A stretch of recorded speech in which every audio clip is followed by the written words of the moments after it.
Alhamdulillah, nahmadhu wa nasta'inu wa nastaghfiru wa nu'minu bihi wa natawakkalu alayhi wa na'udhu billahi min shururi anfusina wa min sayyiati a'malina may yahdihillahu fala mudilla lahu wa may yudlilhu fala hadiya lahu wa nashhadu an la ilaha illallah wahdahu la sharika lahu wa nashhadu anna Muhammadan abduhu wa rasuluhu sallallahu alayhi wa ala alihi wa sahbihi wa sallam tasliman kasiran amma ba'd.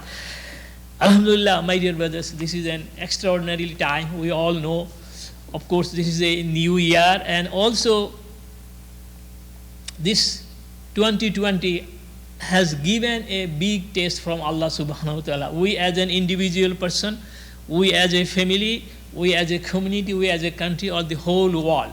Now Allah subhanahu wa ta'ala has everything in His hand. Sometimes Allah subhanahu wa ta'ala gives some examples so that we can realize His power and qudra. So today I will talk about these problems and issues and how we can handle on this one. If we look at the stories of the 25 prophets Allah subhanahu wa ta'ala described, every story has a number of lessons for us. So I call, when a problem happens or issues happen, this itself, it is not in our control, and that's why it happened, and it itself is only 10%. The event, accident, problem, issues is 10%. But how we cope with it, how we react with it, how we handle it, that is 90%. How we handle it, how we reacted with it is 90%. Let us see what Allah subhanahu wa ta'ala says in the Quran. A'udhu billahi minash shaitanir rajim. It is in the Surah Aghabun.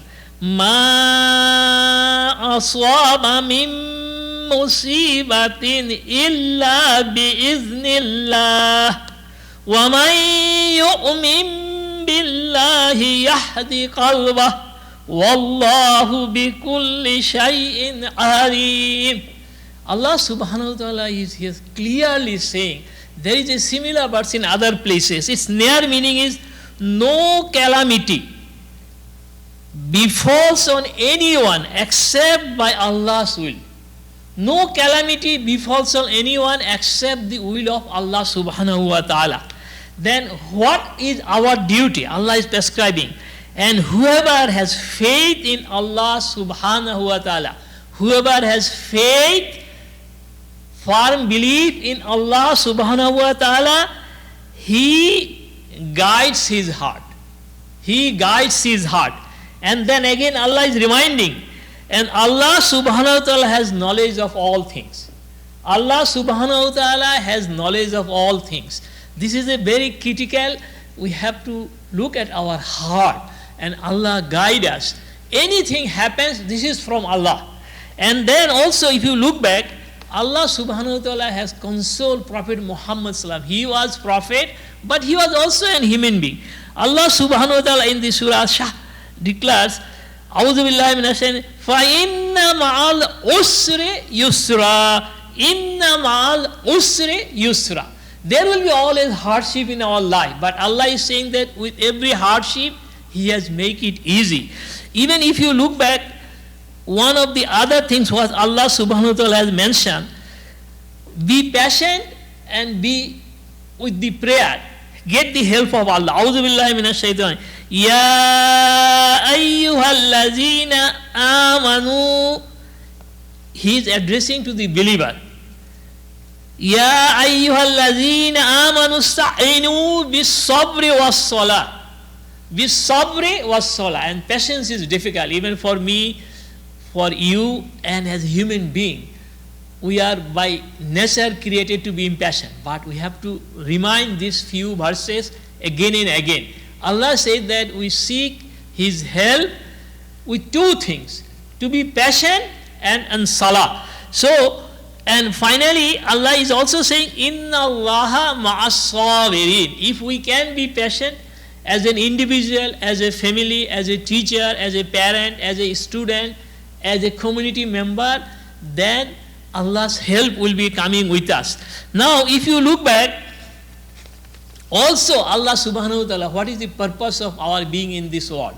Allah is clearly declaring in Surah Mulk, A'udhu billahi minash allazi khalaqal mauta wal hayata liyabluwakum ayyukum ahsanu amala. Allah said that He has created death and life. And you can see, first came the death, because as soon as we are born, we are our own journey to the death. But we have given a lifespan of 50 years, 60 years, 70 years, and how we spend those time, that is our action, by our mouth, by our hands, by our walking, by our listening. Every limbs of our body is responsible, and that's why they will witness on the day of judgment for us or against us. So with these few words, I want to think of one or two examples from the earlier generation. One of us all, we know Prophet Muhammad sallallahu alaihi wasallam. He is the last of all prophet, and then he is there. And this famous story of Sulh Hudaybiyah, the Pact of Hudaybiyah, we know about it. We give lecture, we can talk, we can describe, but to implement it in our heart is difficult. In our life is difficult. So Prophet Muhammad sallallahu alaihi wasallam with his companion, more or less about 10,000, they prepared after 8 years in Medina to go to Makkah unarmed, so that they can perform a Umrah and then come back.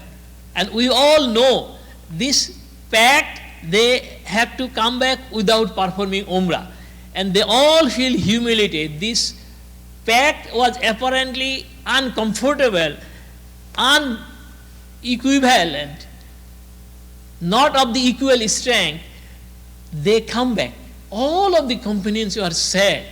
Then Allah subhanahu wa ta'ala revealed, A'udhu billahi minash, Inna fatahna laka fatham mubina. Allah is saying He gave a clear victory. But as I was mentioning, Inna Allaha ma'as sabirin. They had to wait 2 years and they get a victory of the Makkah without a fight. This is very, very important to know. And also, after the battle of Badr, you can see Islam's foundation is Prophet Muhammad sallallahu alaihi wasallam, and then his beloved wife Aisha Siddiqa. There was a blame, and who blamed? And there was one of the companions who participated in the battle of Badr, and Allah subhanahu wa ta'ala declared those who participate in the battle of Badr, they will all go to Jannah.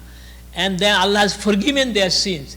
And then that person was a relative of Abu Bakr or Siddiq radiallahu anhu, and he was getting stipend from Abu Bakr or Siddiq radiallahu anhu. And Allah sent message to Prophet Muhammad sallam that Abu Bakr don't stop his stipend. See how hard. And Aisha Siddiqa radiallahu did not know.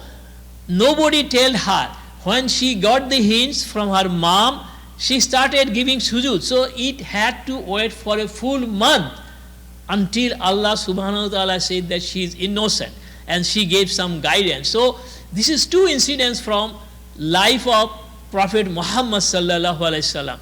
In one case, 2 years patience, another case 1 month patience. Also, if we know the another story of, say for example, Prophet Musa alayhi salam, highest number of description is the life of Prophet Musa alayhi salam.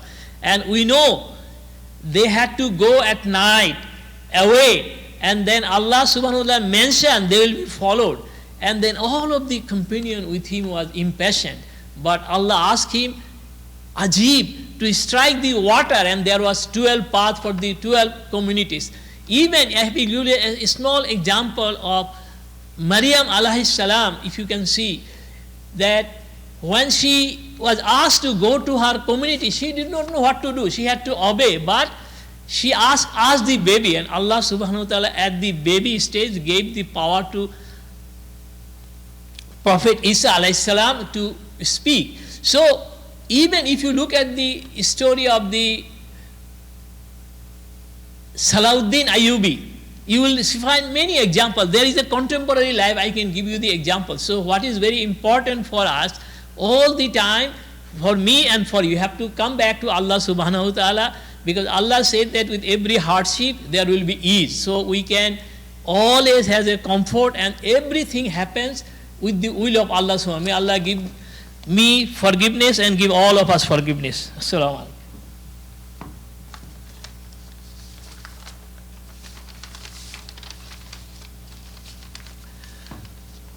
Nahmadu wa nusalli ala rasulihil karim, amma ba'd. So my dear brothers, what we wanted to speak, that any calamity in our personal life, in our family life, in our community happens, it is the will of Allah. It is only 10% the actual event. How we handle it, that is the 90%. So may Allah give us tawfiq. We can always seek help from Allah subhanahu wa ta'ala by two things: being patient and also with salah. Let's make dua. قال النبي صلى الله عليه وسلم أرحم أمتي بأمتي أبو بكر الصديق رضي الله عنه وأشهدهم في أمر الله عمر بن الخطاب رضي الله عنه وأخذهم حياء عثمان رضي الله عنه وأخذهم علي رضي الله عنه إن الله وملائكته يصلون على النبي يا أيها الذين آمنوا صلوا عليه وسلموا تسليما اللهم صل على محمد وعلى آل محمد كما صليت على إبراهيم وعلى آل إبراهيم إنك حميد مجيد اللهم بارك على محمد وعلى آل محمد كما باركت على إبراهيم وعلى آل إبراهيم إنك حميد مجيد اللهم انصر مسار الإسلام والمسلمين واجعلنا منهم واخذل من خذل الإسلام والمسلمين ولا تجعلنا معهم واغفر اللهم لجميع المؤمنين والمؤمنات والمسلمين والمسلمات أحياء منهم أموات ربنا لا تزغ قلوبنا بعد إذ هديتنا وهب لنا من لدنك رحمة إنك أنت الوهاب واعف عنا واغفر لنا وارحمنا أنت مولانا فانصرنا على القوم الكافرين عباد الله رحمكم الله إن الله يأمر بالعدل والإحسان وإيتاء ذي القربى وينهى عن الفحشاء والمنكر والبغي يعظكم لعلكم تذكرون وأقيموا الصلاة